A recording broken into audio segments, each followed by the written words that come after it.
Nuestro invitado a esta hora es Santiago Mariani. Con él vamos a tocar el tema internacional. Él es analista político en temas internacionales y director de maestría de Ciencias Políticas de la Universidad Antonio Ruiz de Montoya. Bienvenido. Gracias, buen día María Jesús. Bueno, Santiago, una especie de suicidio político es lo que vemos en el presidente Trump en Estados Unidos. Se habla de un posible impeachment. ¿Es viable este mecanismo, juicio político ante la situación que vemos ahora?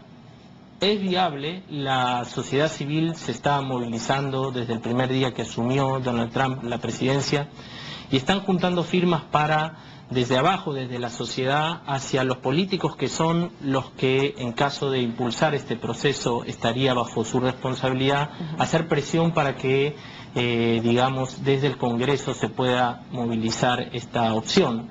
Ahora, es bien extraño, ¿no? Un presidente que recién asume. En general, en todo país democrático hay un periodo de luna de miel normal con el electorado, donde el presidente, digamos, en ese periodo goza de las mieles del apoyo popular y tiene una cercanía y una buena sintonía con la ciudadanía. Bueno, pero él ni siquiera en el momento de haber sido... No ha habido ni luna de miel ni divorcio. En ningún momento, sino más bien protestas, que desde el inicio, ¿no es cierto?, de la proclamación y mucho antes de ser él investido como presidente, ya se veía y se apreciaba estas protestas en las calles. Además, se le ha señalado como una persona incapaz psiquiátricamente, ¿no?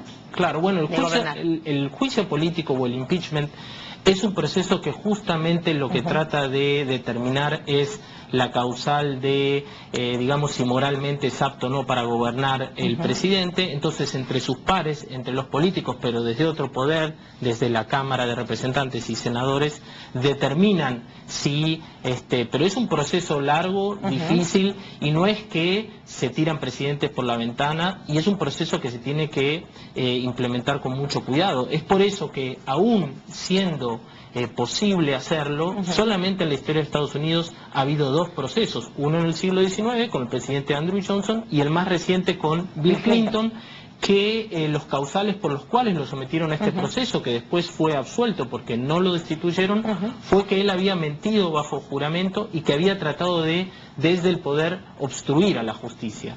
Pero no por un voto fue absuelto. No, en este caso habría que ver, para que se impulse el proceso de juicio político a Donald Trump, tendrían que desde la Cámara de Representantes algún representante presentar esta moción, que sea aprobada por las mayorías que eso requiere, y después que se conforme en la otra Cámara todo el proceso, y de ese proceso, según las causales por las cuales lo enjuiciarían, podría salir absuelto o ser destituido. Correcto.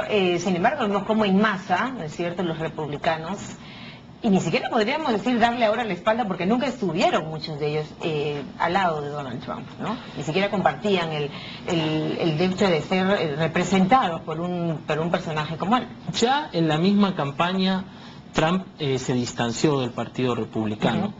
Pero eso no significa, digamos, que haya un ruido político entre los republicanos y el presidente, que es del mismo color de su partido. Eso no significa que den el paso, digamos, a un proceso, ¿no? Claro, porque eso es una cosa muy seria y muy grave. Tiene que haber causales. ¿Quiénes salieron? ¿De qué voces han salido, por ejemplo, a señalar? ¿Qué opositores? Desde periodistas, editorialistas, también analistas, ¿no? Bueno, entre otros, nada menos que Paul Krugman, que es un columnista del New York Times muy leído. No están directamente diciendo impulsemos el juicio político, pero sí están señalando la inconsistencia del tipo de políticas que quiere llevar adelante el tipo de gobierno que él está inmediatamente firmar documentos desde el primer día, pero digamos en el caso, por ejemplo, con México, ¿no es cierto? Así es. Aún cuando él ha dicho que la relación con Peña Nieto es positiva y que es un buen gobernante, un hombre, está totalmente convencido de que esto saldrá adelante y que tendría que pagar incluso México. Su relación de distancia, obviamente con China, el tema de tensión con Australia, ¿cómo ves?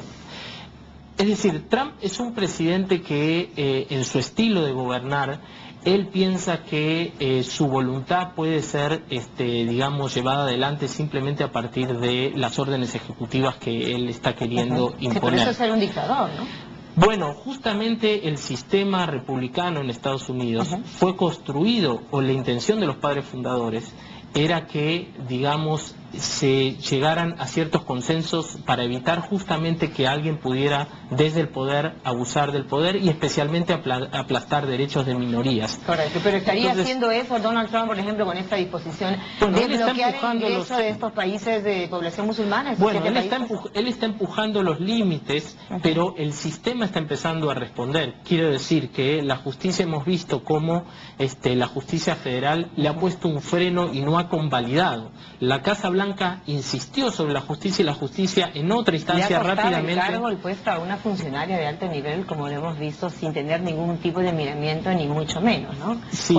Por oponerse precisamente a esta disposición. Sí, y con este estilo casi, digamos, chavista, ¿no? Donde salió a los medios Trump a decir, usted está despedida, como si él fuera, digamos, el mandamás de Estados Unidos y él pudiera disponer por sobre lo que determinan las instituciones. O como si el país fuera una de sus probables... Su chacra, ¿no? Su chacra o sus millonarias empresas o parte del imperio, y se trata de un país donde hay derechos. Pero justamente esto que mencionas de sus empresas, eso puede ser un tema muy ríspido y eso puede ser un tema en el cual puedan determinar algún tipo de causal de mal desempeño, porque claramente los presidentes tienen que deslindar sus intereses privados cuando asumen un cargo como nada menos que la presidencia. ¿Y ha hecho eso Donald Trump? Bueno, no ha sido muy claro en ese sentido.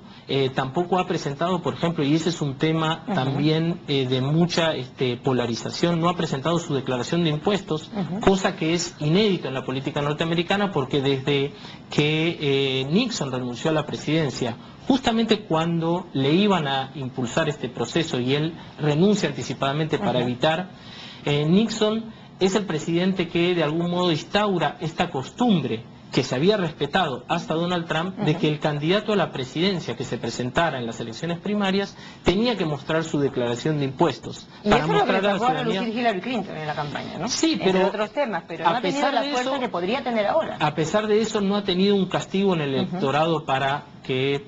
cosa que denota que hay una crisis muy profunda en Estados Unidos, ¿no? ¿Por qué venderles el cuento, ¿no?, a los estadounidenses de, por ejemplo, tener que ser un país que solo puede ganar Estados Unidos y otros pierden? Bueno, eso sabemos que es una falacia, es decir, que no funciona de esa manera, porque justamente Estados Unidos ha sido un país que junto con otros países, luego de la Segunda Guerra Mundial, cuando Europa quedó en ruinas, y para evitar justamente que el mundo entrara nuevamente en una espiral de conflicto como el que había ocasionado la Segunda Guerra Mundial, los Estados Unidos lideró la construcción de un mundo que fuera mucho más interdependiente, en donde los problemas se pudieran resolver de manera más civilizada a través de instituciones como las Naciones Unidas. Entonces, tratar de retroceder en ese mundo y poner en la agenda que Estados Unidos solamente va a defender sus propios intereses como si solamente su poder... Ahora, esto tiene una contracara, que es el enorme poder militar que tiene Estados Unidos. Es por eso que algunos científicos están ya manifestando el peligro que significa tener a una persona como Donald Trump con el acceso al uso de este poder militar, que en su máxima expresión es el uso de armas nucleares. Bueno, se filtraron algunos detalles de esta supuesta conversación que incluso la Casa Blanca desmintió, en el sentido del tono tan fuerte con Peña Nieto, de tener estos amigos malos a los cuales podrían estar deteniendo y actuarían si es que no acatan la disposición. Esto fue desmentido, ¿no? ¿Podría creerse este tipo de...?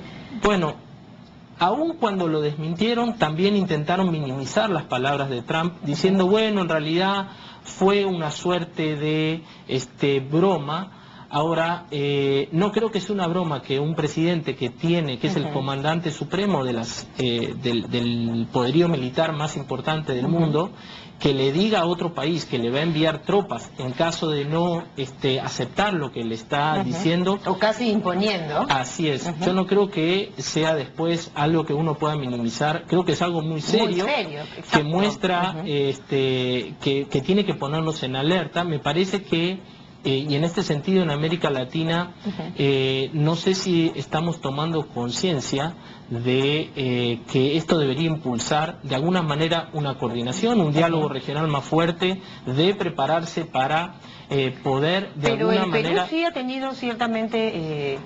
digamos, por lo menos en algunos momentos el presidente de la República mismo ha señalado, ¿no?, al proteccionismo, no estar en esta línea, ¿no?, sin lugar a dudas.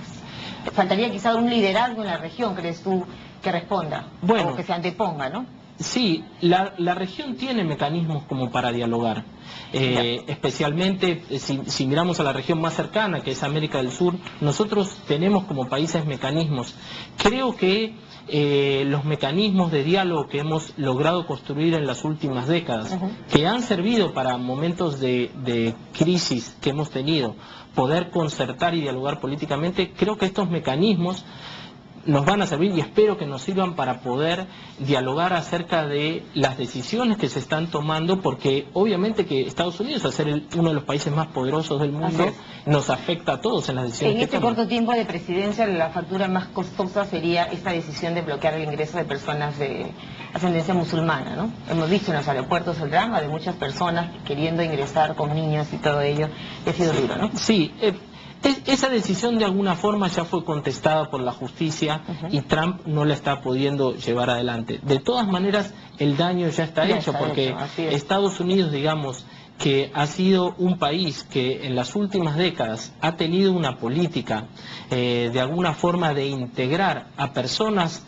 que tenían una cierta situación, digamos, en sus países de origen, y Estados Unidos, siendo un país, esto, digamos, lo pone a Estados Unidos como en una situación que reniega de una política que realmente lo beneficiaba, porque los países como Estados Unidos o los países como de América Latina, que son países de inmigración, sabemos que eso, en el fondo, no es un peligro, es algo que fortalece la diversidad. Su hegemonía, ¿no? Bueno, fortalece la vitalidad de nuestras sociedades.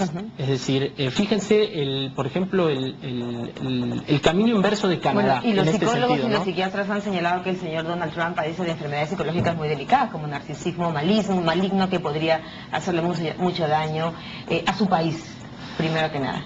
Bueno, si así fuera, espero que por lo menos le estén dando la medicina correcta, ¿no? Para mantenerlo al hombre tranquilo y en sus cabales, y que las instituciones ¿Cómo puedan le explicas contener... algo sensato o racionalizado a una persona que no ve la realidad? Es muy complicado, ¿no? Claro, pero justamente lo que se está poniendo a prueba es el sistema. Frente a un presidente que quiere empujar los límites y tomar decisiones de esta naturaleza, el sistema tiene que responder y ponerle esos límites que él no se va a poner, ¿no? Para eso están las instituciones, justamente, ¿no? Esperemos. Gracias a nuestro invitado, Santiago Por favor, Mañani, muchas gracias, director de María Jesús. Maestría en Ciencia Política de la Universidad Santiago Ruiz de Montoya. Una pausa.